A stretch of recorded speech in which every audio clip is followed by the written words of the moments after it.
Ya, bonjour fanatique meu, comment nous, m'esprit en forme, nous conversons déjà son de riche pas encore, ok? Meus amis, me teve na live, sim, de meno pelo mundo ali, mon sende me gom de meno yo ali, de responsável, de meno yo ali da bom, so, eu teve vin papa bom ponto nem, tu mal ali aí na veim, ok? Meus amis, so, on va me deviner mystique là, mais tu le comme dépasser, c'est pas ba menu, on va me deviner, ok? Nous conversons déjà, et puis de groupe le monde qui va jouer comme mes amis pas faute moi, parce que se livraison mwen te fè, ki fè ke nou baka joun kob yo. Pa dekourajen nou jwete, paske mwen men, mwen te mestik la, se mwen bezon kek informasyon, pa bliye, toujou et konekte, se mwen wapen de sou video a, pa neglije, abon la chanel la pou nou pa rate, ou ke nou bel video ka vini yo. So, epi tou go plis support ou, mwen wabak kek moun ki ta remen vini. Ok, paske mwen toujou vini nan video pou nou, mwen ten tout informasyon, epi tou se mwen ta remen koneke, ki koma ki pou antre, pou nou remen joun kek konsey, pou nou pa rate top kob.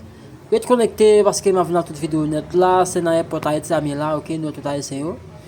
On va monter nous airport de ça est l'autre airport là quand on va rentrer mais acheter billet. OK, tout ça c'est airport c'est airport quand on va acheter billet en dedans, OK?